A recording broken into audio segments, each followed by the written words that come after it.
Welcome to the Center for Baptist Leadership podcast, hosted by William Wolfe. Our mission is to cultivate courageous and biblical Baptist leadership for the 21st century. We aim to revitalize the Southern Baptist Convention from within, defend it from those who seek its destruction, and serve as a better Baptist voice in the public square.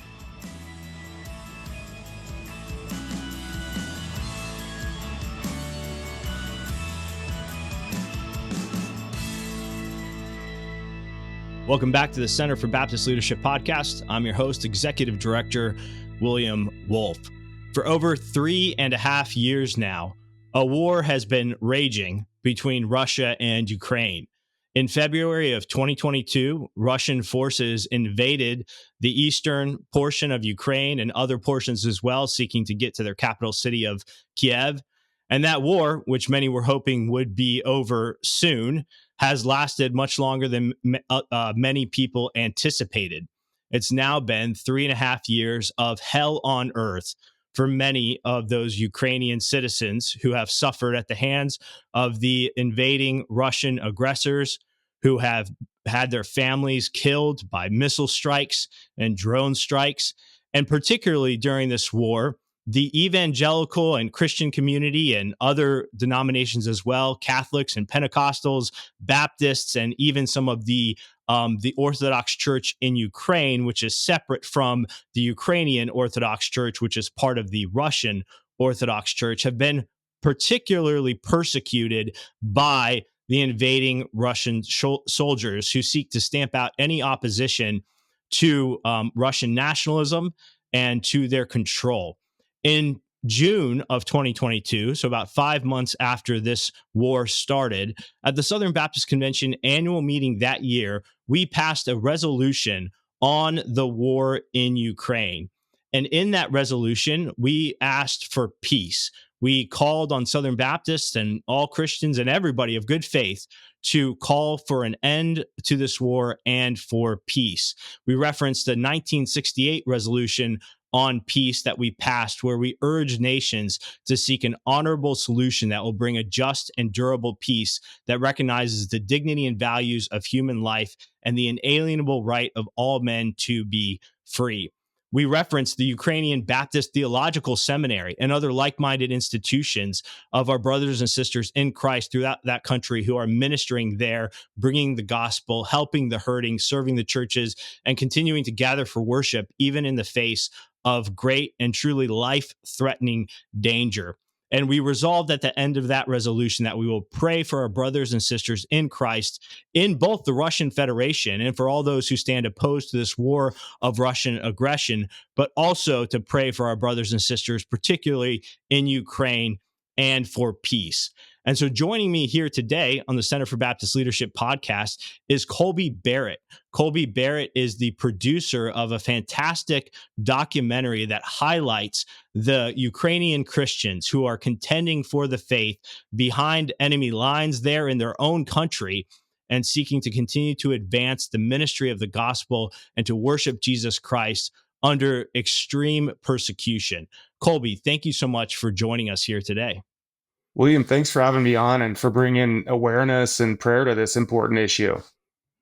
Absolutely. So, Colby, I've watched the documentary. I really appreciate it. And you are in it quite a bit. You feature in the documentary along with a couple other key figures that it tracks as you travel around Ukraine and you meet these Christians, these pastors, these people who are continuing to worship Jesus Christ, even in the face of just absolutely intense and heartbreaking suffering during the tragedy of war. So, Colby, why don't you tell us a little bit about yourself, who you are and what you do, and how you ended up being the producer for A Faith Under Siege?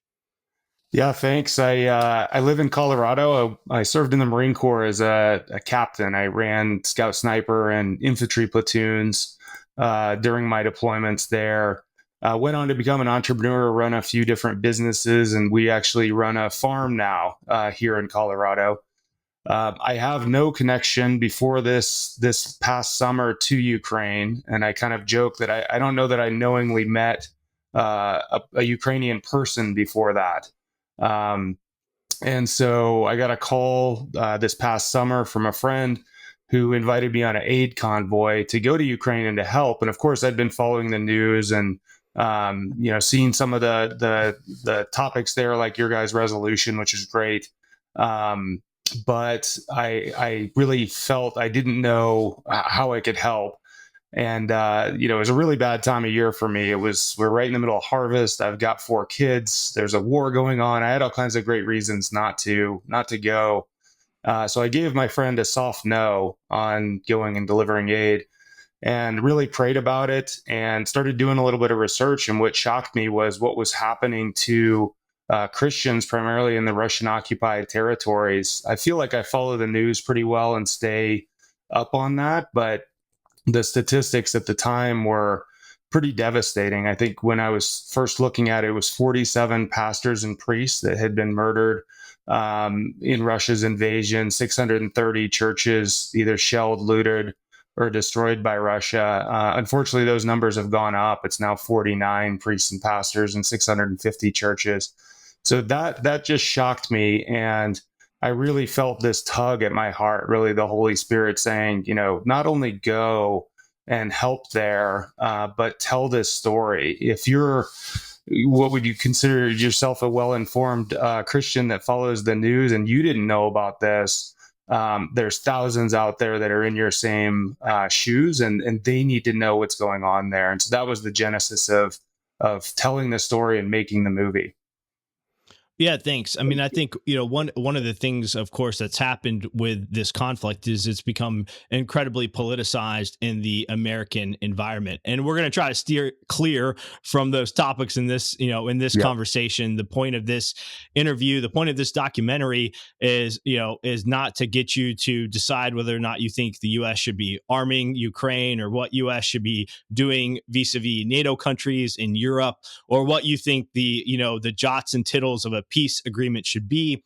Really, as I watched this documentary, it tells the story of what you say in your title, A Faith Under Siege.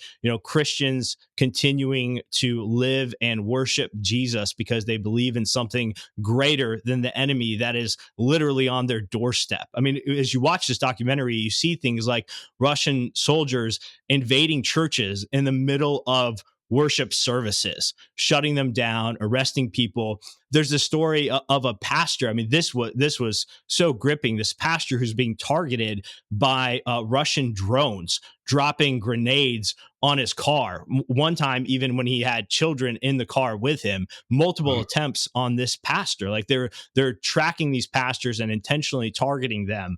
And so before we go any further in this conversation, Colby, I do want to play the trailer so people can get a sense of it, because I really want our audience to take the time and go watch it. So let me pull this trailer up here and share this, and hopefully that comes up. Okay, let me play the trailer for our audience here. This will take about 2 minutes. I've been a United States Marine, a police officer for 15 years, been a Special Forces Green Beret. I never met fear until I came to Ukraine. Many evangelical churches absolutely destroyed. The devil knew exactly how to attack. Once I came to Ukraine and saw what's going on here, this is good versus evil.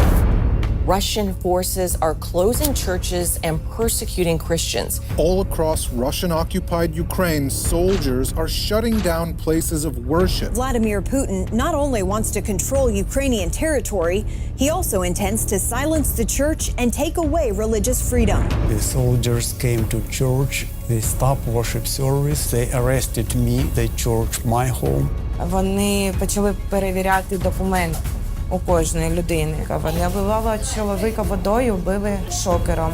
They destroyed many hundreds church. Євангельські, особливо церкви. If people knew about what was really happening, that Russia is torturing and murdering Ukrainian Christians for their faith, It is a war crime.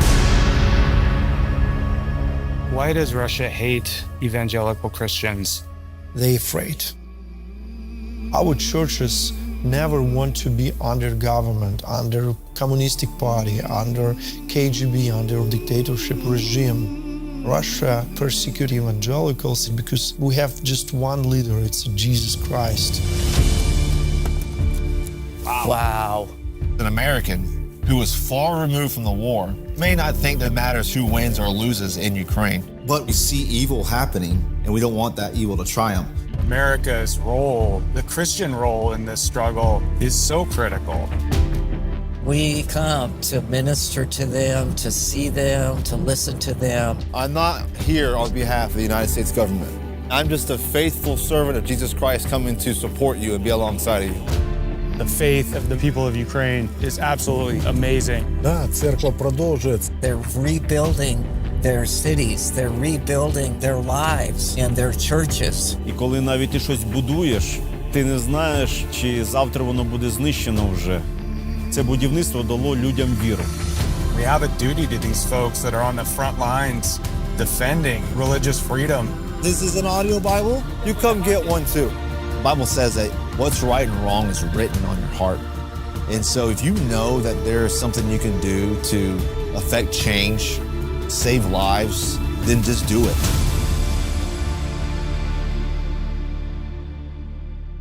Pretty powerful trailer there. Colby, we saw you in there. And so tell us a little bit more about your experience over there. Maybe give us, so as you watch the documentary, it follows you and another pastor around, and also this ex-Marine Christian ex-Marine evangelical Christian named Christian Hickey, who also goes over there. And so you see the journey that both of you take, going and visiting and ministering to Ukrainian Christians, even up to the occupied territories, in the occupied territories to a certain degree, certainly getting into some dangerous places. So just tell us a little bit about what you saw when you went over there to tell this story. Yeah, I'd never made a documentary before. And so this was something that was pretty daunting to me. But as I was praying about it, I looked at, Christian Hickey has this saying that, God uses your past chapters in what he's calling you to do right now. And I looked and saw what it would take to make a documentary, and it's putting a team together. It's convoy operations in hostile areas. And these are all things that in different points of my life, either through my entrepreneurial journey or in the Marine Corps, I had done. And so being able to build the film crew, post-production staff, those kind of things, and then organize the convoy that we traveled the entire length of the front lines on our first trip. So that was from Kharkiv up in the north, 1,200 miles down to Kherson in the south. We got probably 10 miles from the front line, was about as close as we got to. Yeah, great. Thanks for showing that map. So every one of the cities we were in, as we were close to the front, was shelled or hit with missiles, either right before we got there, while we were there, or right after we left. So there was an amount of risk there. One of the things that was really interesting, though, is, not knowing how documentaries are made. I was talking with other filmmakers later, and they were talking about how everything goes wrong when you're filming. And we didn't have that experience. Everything went like clockwork. It was really just a blessed journey. Christian went back later. We got some more filming there. And so it was 2 main trips, as well as some filming in Germany and in the US to round out some of the additional pieces there. But it really felt like a blessed mission. We didn't have all these snafus that are notorious in the film industry. So I didn't know any better, but it did feel like God's hand was on this mission of telling this story. Colby, it's pretty remarkable to me because, unless I'm wrong, you're not of Ukrainian descent. You're not living in the Ukrainian diaspora in the United States of America. Right. You are an evangelical Christian. But you talked about the Lord leading you to do this. But it must have been such a big jump for you to go from being, a former engineer, even in the military, to being a farmer, to packing up everything and going to Ukraine. So, how long were you there for this? Yeah, we were there about 2 weeks. I recently went back again, and I'm headed out again here later next month. So that'll be my 3rd trip to Ukraine. One of the things that we struggle with the most, my wife and I, was whether we tell my daughter, who's a little more emotional than our other kids, whether I was going into a war zone, whether we kept that from her or not. And that was really an interesting time with our family. We decided to say, let's tell her, and let's also tell her why. And, she cried a bit and was nervous, but when I finally really was able to talk with her about it, she says, I understand. Like, when you are a follower of Jesus and you get called to go do those things, the only answer is yes. And so I'll be praying for you, Dad. I'll be worried about you, but I totally understand. I never got a please don't go from her or anybody in my family. And that was, I think, a good way to show what faith can bring you to. And then I was able to share the stories of how this impacted my faith with them.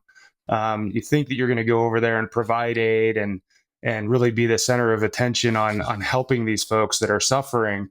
And in reality, they fill you up, seeing how they respond as Christians to horrible stuff, torture and constant shelling, and all these things that they're going through. Their resilience, their love, their humility, their ability to forgive their enemies in the midst of this.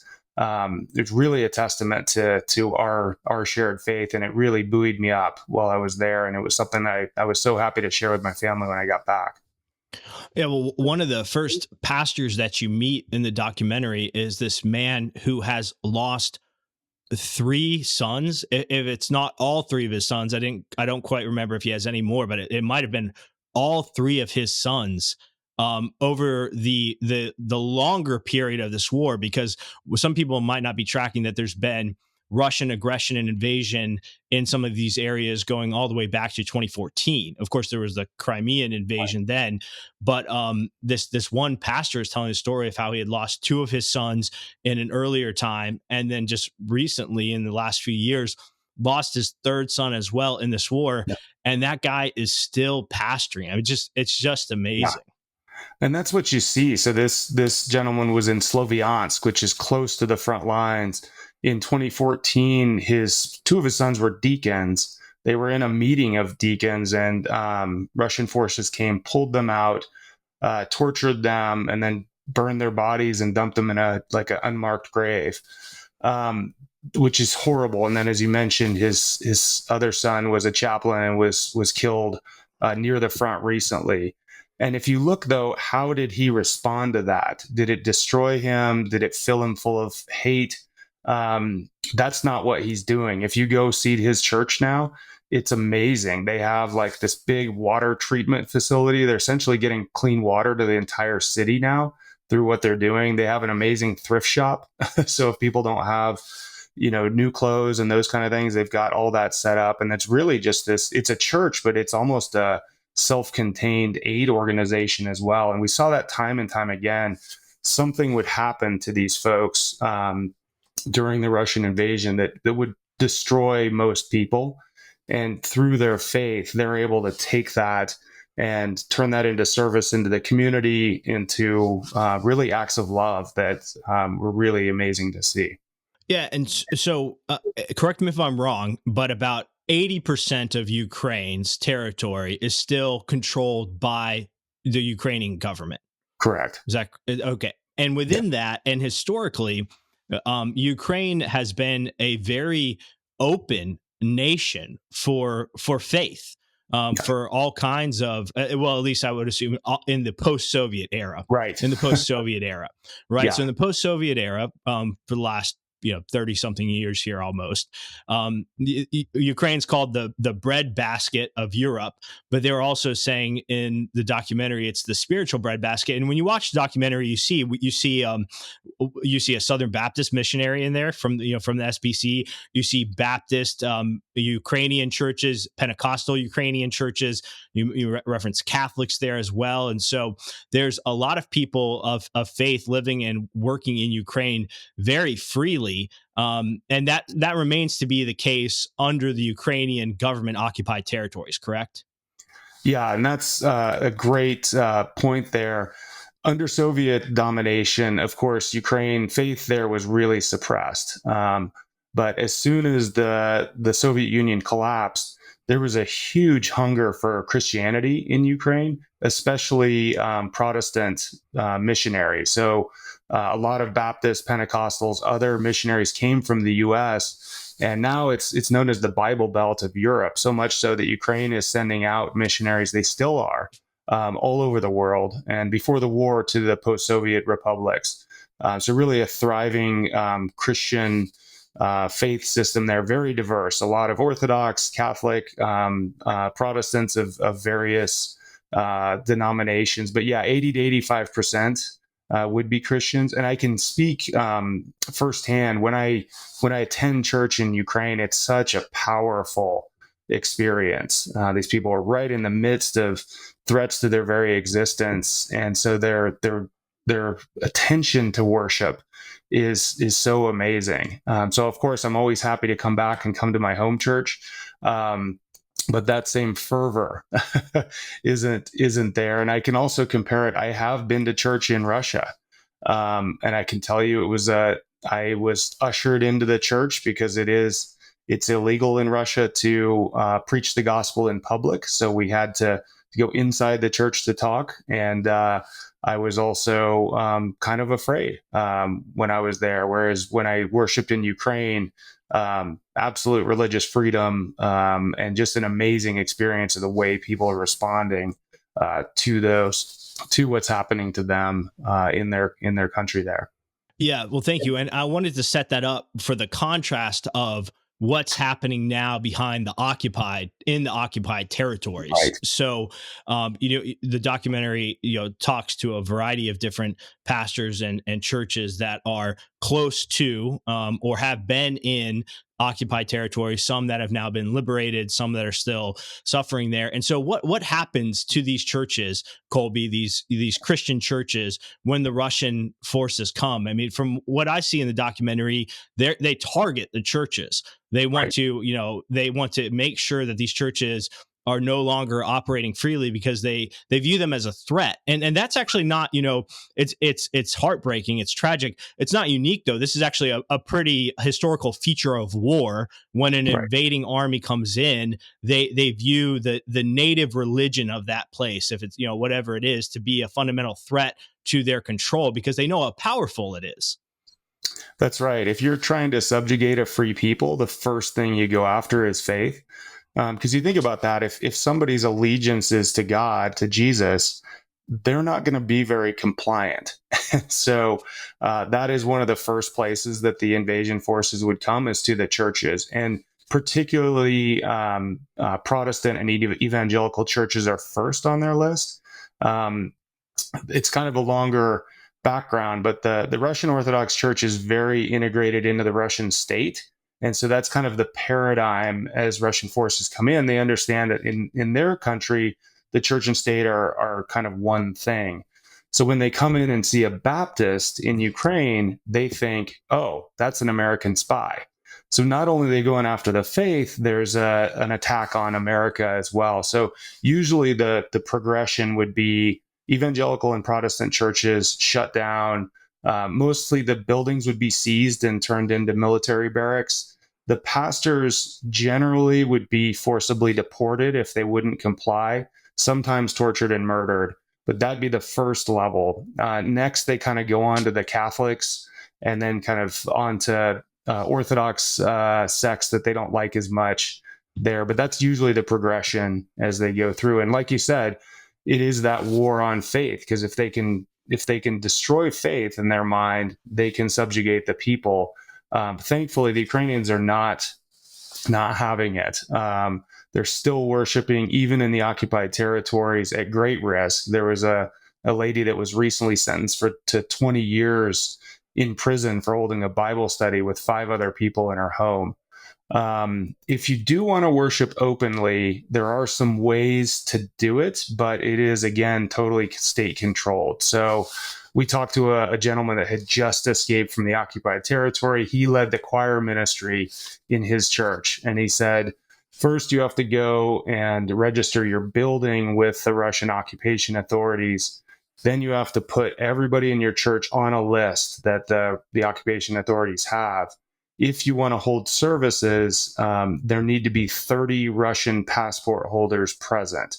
And the concept there is if you have at least 30 Russian passport holders, one of them will be a spy that will, be able to tell the occupation authorities what's being said in those services. So it's not that every single church is shut down there, but there is a huge level of control. So most people have just gone underground and are worshiping in secret, as we've seen throughout the millennia, right? The Roman Empire was trying to stamp out Christianity, and so people had to worship in secret. But faith always wins. That's the beauty of the longer term outcome. It may take a while, but faith and love overtake these empires, these authoritarians over time. Sometimes it isn't quick, though. Yeah. So can you tell us some about the examples that you saw firsthand of whether it was congregations or pastors or other people who are ministering and continuing to try to do church either, in the sort of danger close regions there to the front lines, occupied territory, even some of the stories you heard from those behind occupied territories. If you can try to put a sort of a name and a story to this for our listeners to really step into it if they haven't seen the documentary yet. Pastor Oleg in Kherson's maybe my favorite story there, because it shows kind of what happened throughout the war. So he was in Kherson and Free Ukraine before the full-scale invasion, and he had a church that maybe 50 to 100 people would attend. The Russians came in and occupied Kherson, and he was really worried about whether he should stay or not. He decided to stay. He had a vision from God to stay there and minister to his flock. The Russians shut down most of the churches around him. So his church actually got a little bit bigger then, because people would come there because their own church had been shut down. That's one way to grow a church, not recommended. That's right. It's not the optimal. When the Ukrainian Liberation Forces pushed the Russians out of Kherson, that's when his church really grew. So they had 500 to 700 people every Sunday after that. And one of the interesting things was I asked him about the makeup of his church. He's a Pentecostal, and, was it mostly Pentecostal people or is it Baptists and stuff? And he said, well, the interesting thing is about 20% of the church attendees are secular. They're not, at this point, Christians, but coming and hearing these messages of hope and defiance and resilience was something that really resonated. So he became a beacon not only for his church body, but for the community at large. They actually had to put speakers up in the parking lot. They filled up their building, then the area around their building, and then the whole parking lot there as well. So that's amazing. He's been hit. When we met him, he'd been hit 5 times by Russian drones and missiles. Since we made the movie, he got hit again. And when I asked him, are you being targeted? He said, probably, but I know one thing for sure, I'm being protected. And so that was an interesting, the Ukrainians that I met will say these interesting things where I was really focused on Russia targeting him and all this kind of things like that, whereas his focus was on God's protection. It was just an interesting response to my question. Colby, I think I should have his little section in the documentary, at least towards the end, teed up. So let me try to play that for our audience here right now. Насправді те, чому я зараз в Херсоні і за що я веду боротьбу, це за славу Божу і це за волю українців. Якби я не відчував себе свободною істотою, я б ніколи не залишився. Я в страху тікав би звідти, і так далі. Але ми не можемо, як християни, забитись в куточок і жити там. Ми продовжуємо жити.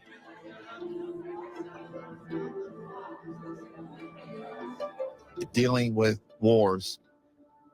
And I've never met a group of people, a culture that is so strong, the way they can persevere through trauma and tragedy and war.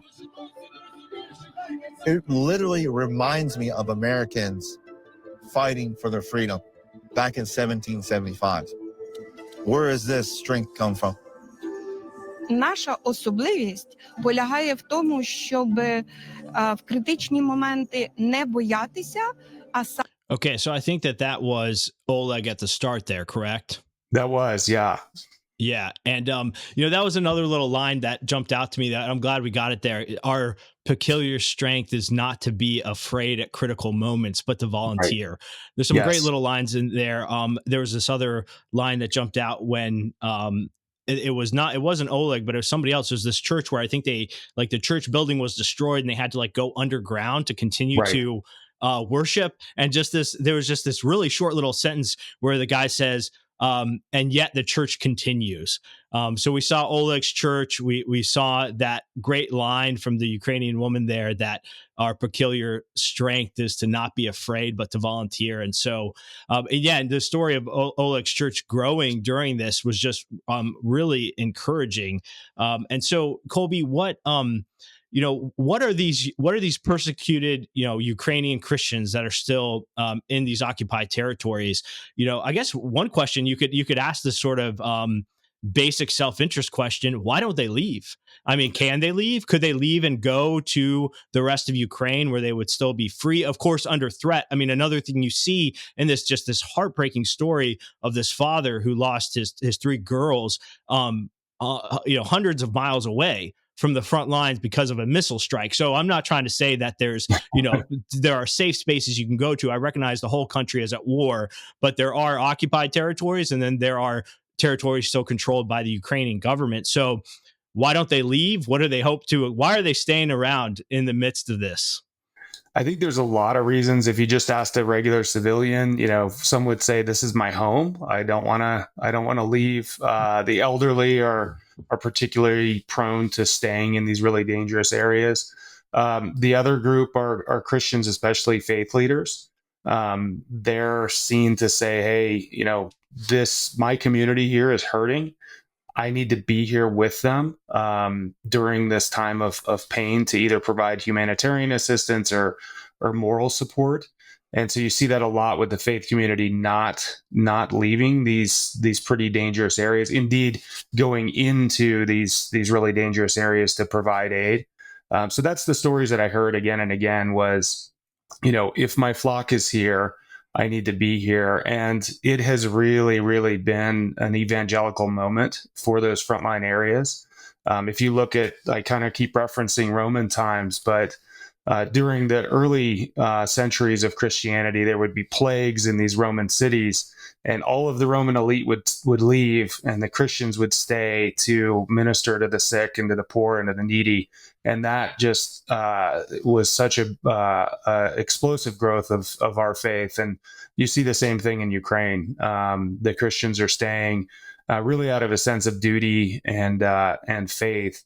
In terms of being able to move back and forth from Russian-occupied Ukraine to free Ukraine, earlier on, that was something that happened. You'd see people get deported. People could kind of go through some checkpoints. Now the front lines are pretty static, and there's about a 10 or 15 mile gray zone, they call it, that is it's a death zone.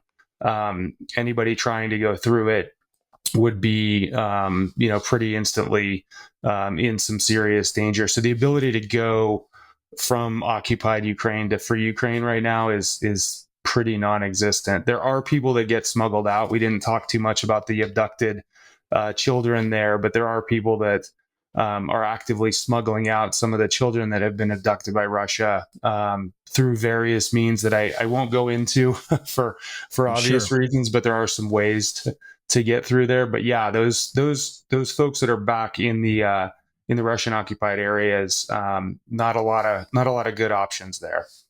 Yeah, well, let's talk about that for a second, Colby, because that is a portion of the film that comes in the second half, where it pivots a little bit from looking sort of more particularly and closely at these Ukrainian Christians who are being persecuted. And again, as I'm talking to you, just remembering the things from the film, that one chaplain in particular who was captured tortured, eventually released, and now he's gone from being a chaplain to he's fully in the army now. He wants to fight back and take his country. But amazing. He was particularly targeted and even tortured by a Russian Orthodox priest, which is just insane. But in the latter half of the documentary, it does pivot for maybe it's about 15 minutes or so to the story of the Ukrainian children being abducted in the thousands, tens of thousands by the Russian forces from these occupied territories and being taken into Russia and essentially being turned into Russian citizens against their will and, of course, against their parents' will. One remarkable story that's shared there of a boy who was retrieved and saved and brought back. But tell us a little bit about what's going on there and why in this documentary that's mostly about the persecution of Christians, you included that piece. Clearly, it's a very important message as well. Right. And I think that one of the messages you see here is this intentional war on faith, but there's also war on kind of the next generation of Ukrainians. And so the statistics on this are pretty rough to hear. So the Ukrainian government has a list of 19,546 children that have been forcibly abducted by Russia. They're sent to a series of 43 camps in Russian occupied areas in Russia itself with the intention of kind of turning these Ukrainian kids into Russian kids. Some of those camps are military focused.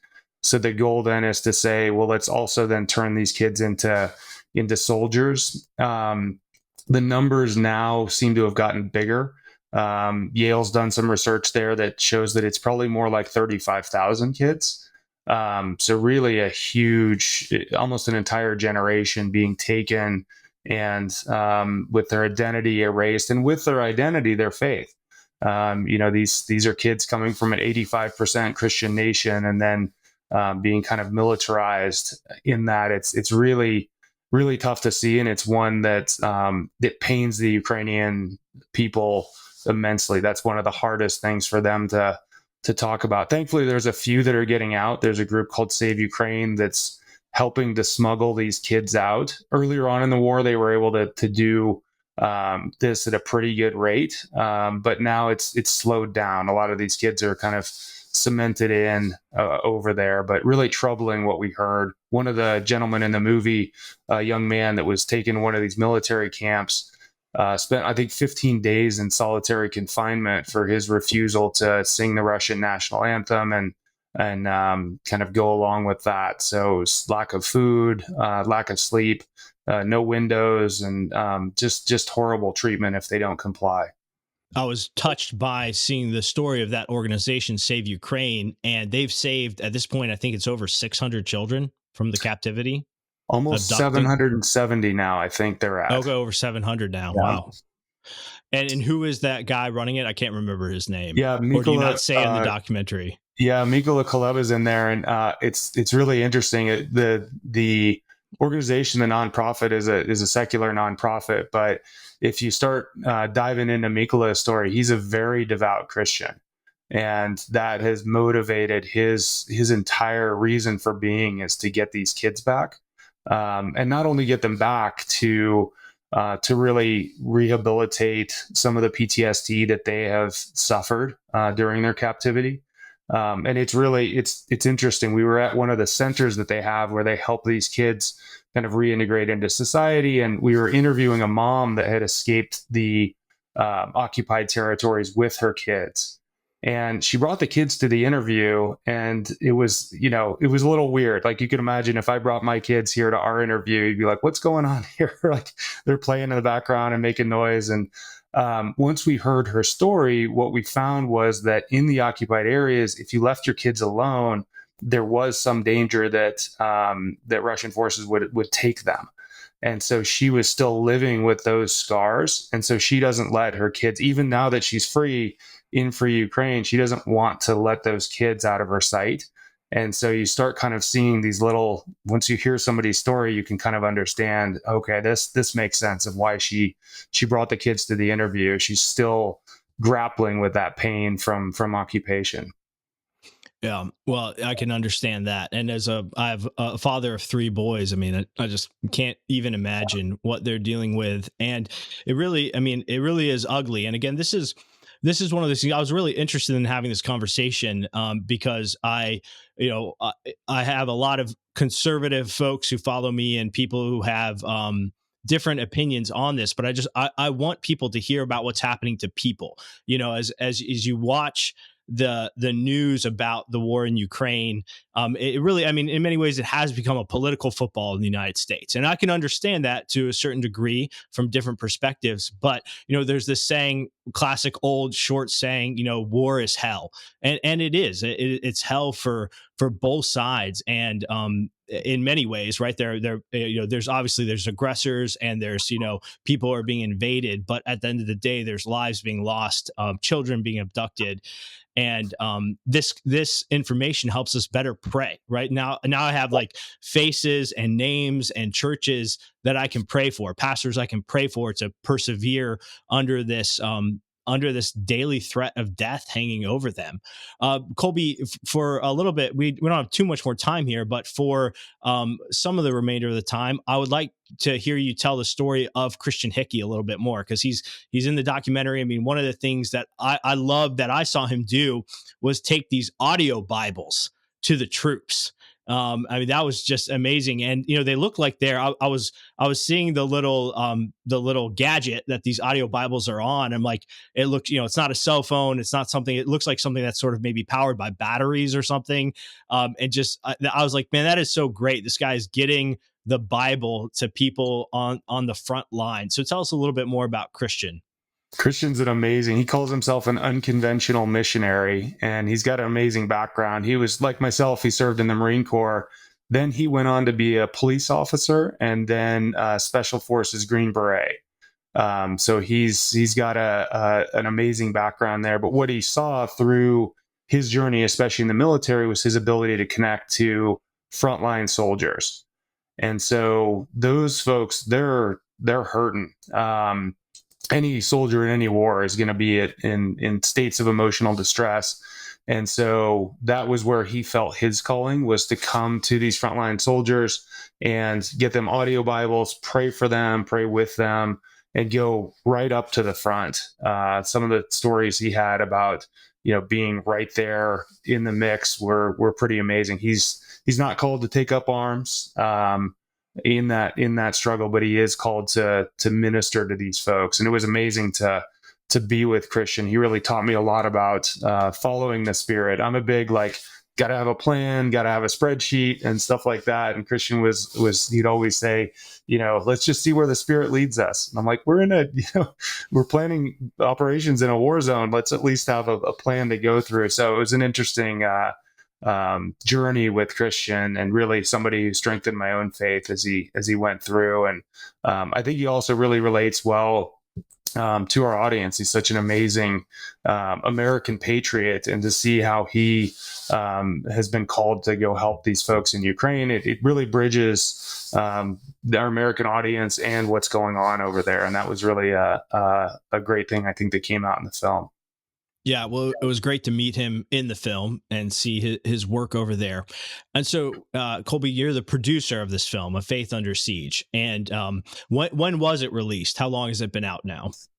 We got done in March. It's up on, if you go to faithundersiege.com, it's up there. It's free on our website. It's been on CBN, TBN, Newsmax, a variety of Christian outlets and other outlets have jumped on this, and really getting a great response. I think people are happy to hear about Ukraine without a bunch of, kind of geopolitical bias and noise, and just hear firsthand stories.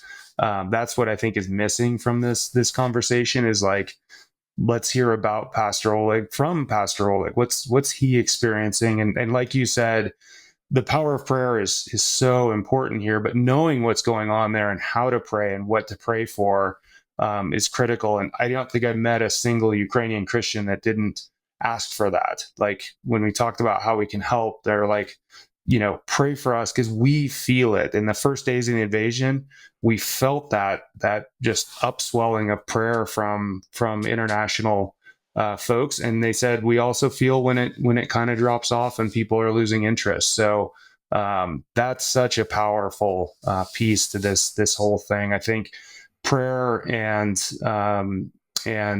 those kind of things is what's going to end this war. And that's really a big goal of the movie is bringing that prayer to this situation. Okay. Yeah. Thank you. So it's been out for about 5 months, and I'm going to share the main website here again so people can see it. So this is it's faithundersiege.com. So if you see me refer to it as simply Faith Under Siege and not A Faith Under Siege, it's because I'm thinking of the URL there. So it's the documentary is A Faith Under Siege, Russians' Hidden War on Ukraine's Christians. It exposes Russians' crackdown on faith in occupied Ukraine, and that's exactly what it does. There's Baptist Press, the official outlet of the Southern Baptist Convention, that's highlighted it as well. And so you can watch the whole thing for free here. It's also on YouTube. They have other resources. They have some additional shorts that aren't included in the main film that you can watch that gives you some more information. And so, Colby, what do you hope people do with this film? Like, what do you hope to see come from it? My favorite thing with what people do with this film is to show it in their churches. So we have a whole section on the website how to do that if you want to show this and watch this with your church. That creates discussion, it creates prayer, but really to watch this, to share it with their friends and family, and get people to understand what's going on there.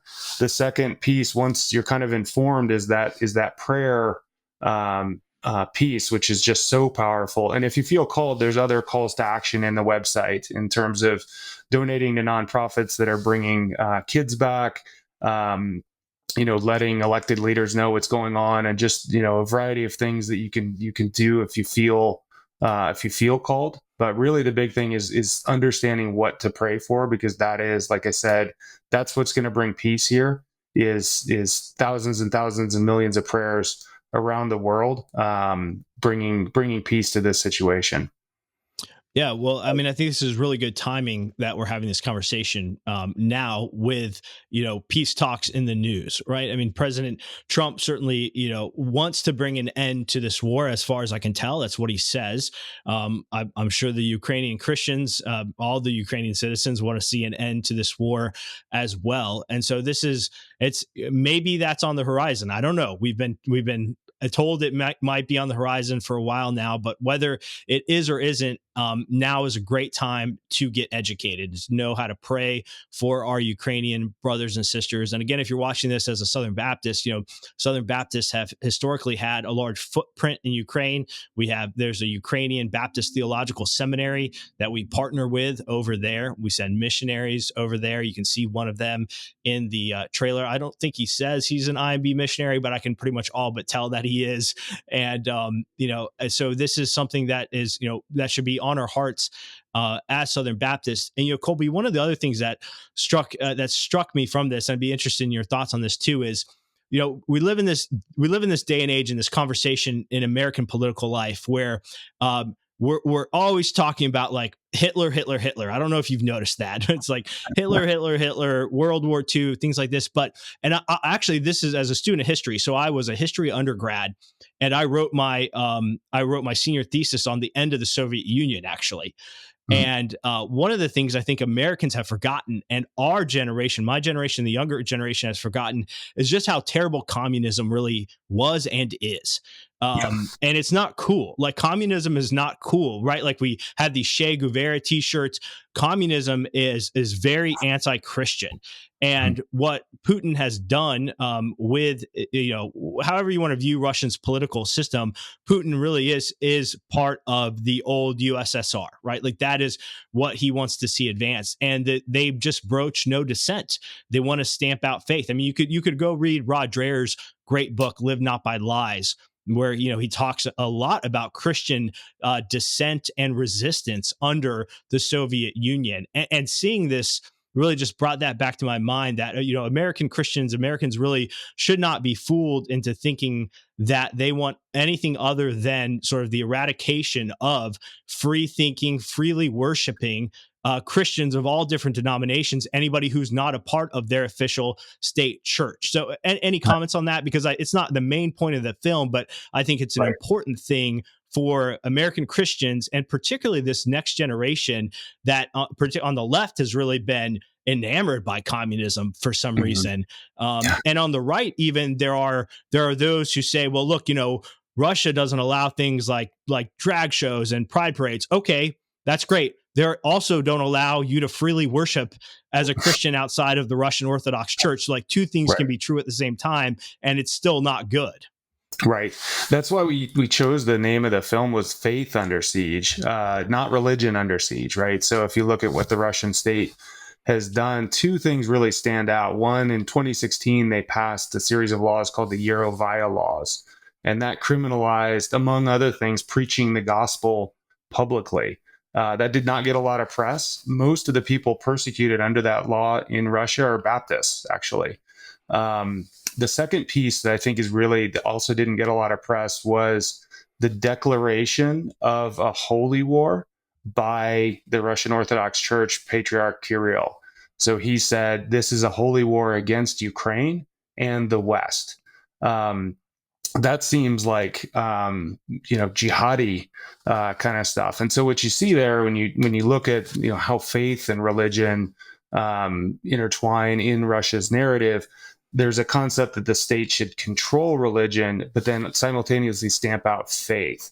Faith is disruptive, religion can be controlled. And so that's really a big push of what they're trying to do. And Ukrainian evangelicals are like the antithesis of what they're trying to set up, because again, their faith and their allegiance is to Jesus. And if that's who you serve and you're not afraid to die, you're really, really tough to control. And so that's why you see such a passionate push to stamp out evangelical folks in these newly occupied areas. But, like I said, thankfully they're pushing back and they're not giving up their faith, but it is really hard for them.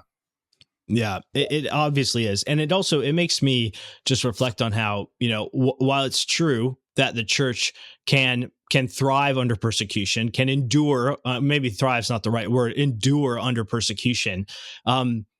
It'd be better to not live with the threat of imminent death hanging over your head. I think sometimes another reason I would like American Christians in particular of all denominational stripes to watch this is to help us better appreciate the freedoms we have here in our own country. I do think that sometimes American Christians almost they almost sort of like over glamorize persecution, right? Like, but we, yes, God will equip us to endure under it. As you said, the way that these Ukrainian Christians think through it, it's not that I'm necessarily under attack, I'm being protected, things like that. Yet the church continues. We're going to grow and thrive and meet, but still, I mean, these brothers and sisters, they want peace, right? They don't want to live under perpetual persecution. Absolutely. And they're praying for their enemies there. When you talk to them about that is some of the things that we talked to one guy that lost his wife and 4-month-old son in it was an Iranian drone that was shot in from Russia that killed them. And, that's the first thing he talks about is vengeance not being his, being in the hands of God, and then praying for his enemy. I feel like I'm doing my best as a Christian. I don't know that I would have be as strong as he is, but he was a real example there. We should be praying for Russia as well, that they, stop what they're doing and those kind of things. So it's not just praying for Ukraine, it's praying for this situation and for Russia as well. That's what the Ukrainians are doing.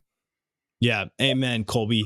Yeah. Let me just read this last paragraph from that SBC resolution here as we get to an end. It says, resolve that we will earnestly and continually pray to the Lord, who is able to do all things, for an end to this war, for peace in Ukraine, for the presidents and leaders of both countries, and for the gospel of Jesus Christ to shine forth as a beacon of eternal peace, security, and salvation for all who turn to him.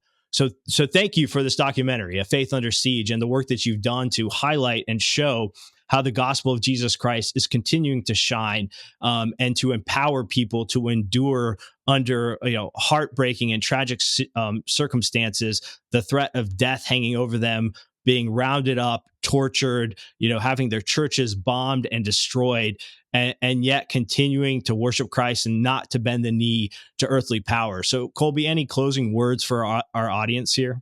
Just so much gratitude, William, for bringing awareness to this. I think this is something where, knowing what's going on and praying accordingly is what's going to get us to peace here. And I just appreciate you so much for bringing awareness to this issue. Okay, thank you. So again, you can watch the entire documentary at faithundersiege.com. We will make sure to put that in the show notes. Colby, is there anything else you want to give people or turn people's attention to other than just the main website for Faith Under Siege? No, I think that we tried to get pretty much everything there. You can watch the film, and then if you feel called to pray, there's some prayer guides there. And if you feel called to do more, there's some action steps there that are pretty clearly listed out. So, and again, I would really point people to hosting church screenings. We really love to do that. And I'll offer this up to your viewers. If people wanted to do a post-screening Zoom or anything like that, I'm happy to talk about the film and maybe even get Christian Hickey or others to jump in on that. So we'd be happy to talk to church audiences there. Okay, well, that's fantastic, folks. So if you're, a Southern Baptist pastor listening to this, you want to play this at your church, and you want to reach, Colby to have a conversation with your congregation afterwards, you can. Colby, do you want to give them a way to reach out to you, or you want me to broker that for on you? The website, there's a church screening guide there, and it's got all the steps you need to go through, and that'll get us in touch. So that would be those are my favorite days when I get to speak with church audiences about this movie after they've seen it. Fantastic. Well, Colby, thank you so much for joining us today. Thank you for your work on this documentary. Thank you for your courage to go over to a very dangerous place at risk to your own life and your own future to tell the story of these Ukrainian Christians who are following Jesus Christ even as their faith is under siege. Just let us know, how you're praying here at this very end. I've just, my heart has been for these individual characters, for Pastor Oleg, for Serhiy, for Yaroslav, the folks that are in the film, but then just that peace would come to this, a just peace would come to this situation. So, and that people all throughout Ukraine would be able to worship freely as they once were able to. So. Yeah, amen. Pray for peace. We know that when Jesus Christ returns, peace will reign from pole to pole across this world and the new creation that he creates for us, for his followers. But until then, we have to hope and trust in him and pray for peace and pray for those in power and authority across this country, across this globe, President Trump, NATO, Russia, Ukraine, that they would find an end to this war and that freedom of religion in particular would return to Ukraine, freedom and peace. Colby, thank you so much for joining us today. Thank you, William. All right, folks, if you enjoyed this conversation, please make sure to like and subscribe to the Center for Baptist Leadership podcast. Make sure to go visit A Faith Under Siege at faithundersiege.com. We'll include the link in the show notes. Share this with other friends. Share this with other pastors. Consider having a screening at your church. And we look forward to talking with you next time.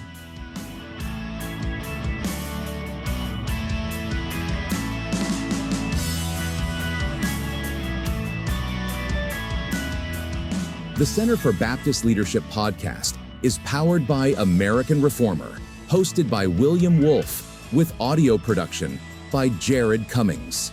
Our music is a custom remix of Soldiers of Christ in Truth Arrayed, the official hymn of Southern Baptist Theological Seminary. To help CBL reform and revitalize Christian institutions, please consider making a generous donation today at centerforbaptistleadership.org.